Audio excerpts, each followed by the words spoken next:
Hi, I'm Eugene Steuerle from the Urban Institute, and I'm here with Austin Smythe, who is the Republican staff director of the House Budget Committee. And we want to discuss a little bit about the relationship between children's programs and the budget, in particular how this plays through with the Budget Committee itself. So welcome, Austin. Thank you. Austin, maybe you might start off by describing for us just how the Budget Committee interacts with children's programs. I mean, children's programs don't necessarily go through the budget committees in some sort of formal process of examination, but nonetheless the budget committees have an extraordinary influence on what actually comes out at the end of the day in terms of the budget as a whole. So maybe you could describe a little bit of that relationship.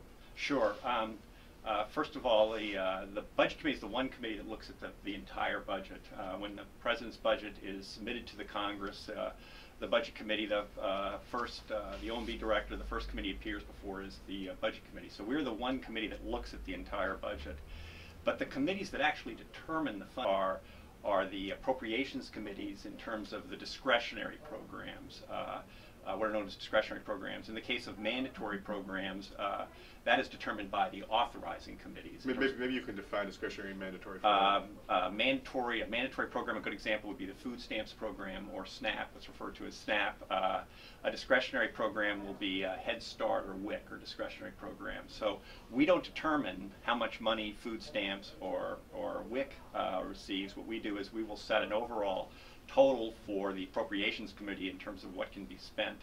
And on the mandatory programs, there's a process known as reconciliation, where we can direct committees to make changes in their programs. But ultimately, the decisions are made by the committees of jurisdiction. So in a large sense, the way you really have influence is by you set these overall goals or caps, but and that can have a big influence on what's spent on children's programs, but you would not decide how much goes to children's programs versus spending on defense or something else like that. We can influence what happens. We govern the overall levels, but ultimately who determines the program by program funding is not the budget committees, it's the committees of jurisdiction.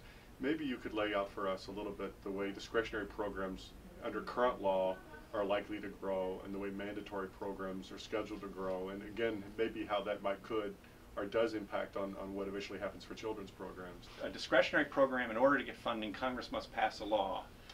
Mandatory programs are under permanent law, and in order to change those programs, either add funding or reduce funding, Congress must enact a new law to do it. So they're very, very different. The way there are 12 appropriation bills that are considered every year. Those are what are called discretionary spending. So Congress goes through and the President submits a budget, and there's a great deal of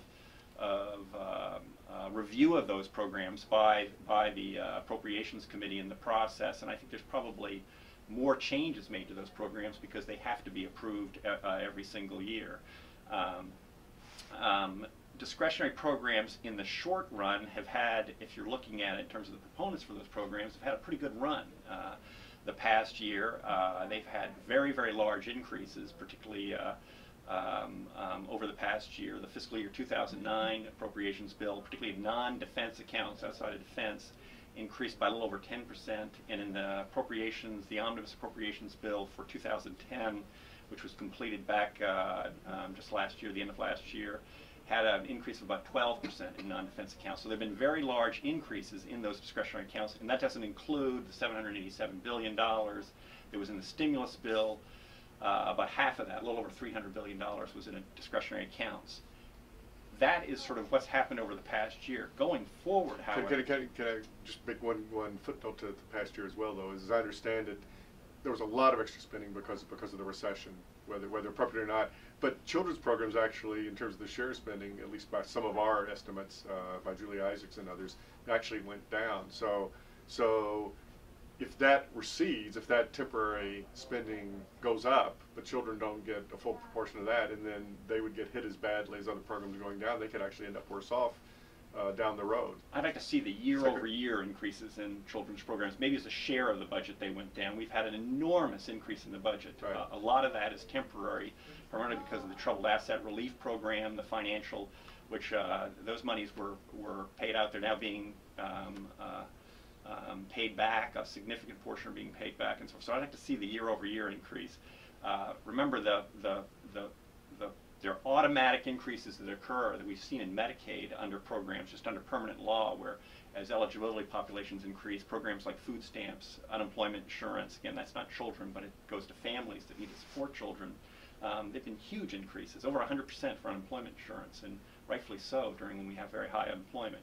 And then the stimulus bill had $300 billion, so that was primarily dealing with plussing up those programs, both to provide support to the economy, but to also provide to help those in need.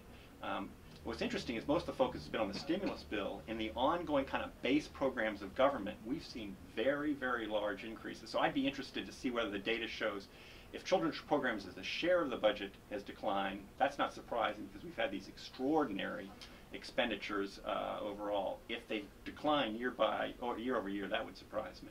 Yeah, I suppose where I'm going, maybe taking the next question is of the spending we're doing as a government as a whole, we're financing, what is it, 30%, 40% just out of the deficit? So as Congress and the administration has already announced, as they go into deficit reduction, what does that imply?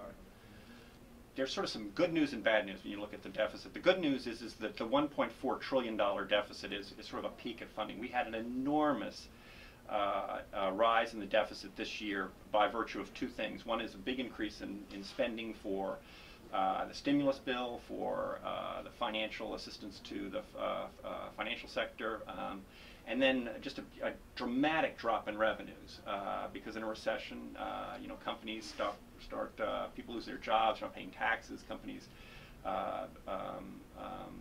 reduce their operations, so forth. So we had a huge decline in revenues, and the result is we've got a big deficit. So the deficit is going to come down naturally somewhat from $1.4 trillion, 10% of GDP, which are alarming figures. The real trouble is it comes down, but it goes right back up again, and that's the real challenge that Congress and that needs to address. And that I think is going to be we've already seen it. And I think we're hearing from the public that they're alarmed by deficits and debt, and I think we're going to hear more of that as the year goes on and the years go on.